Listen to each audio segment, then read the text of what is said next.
Good news po para sa ating mga kababayan na mga guro.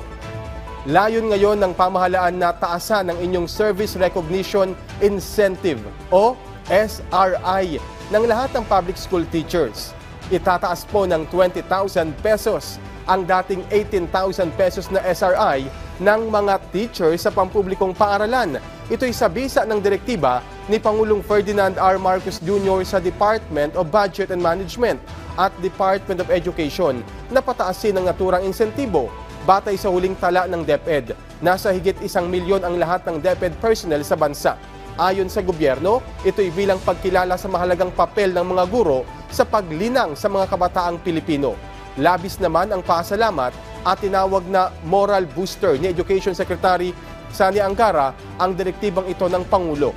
Samantala, maglalabas naman ng anunsyo ang DBM at DepEd hinggil sa implementasyon at timeline ng naturang increase sa SRI kapag naisa pinal na ang kinakailangang funding mechanism.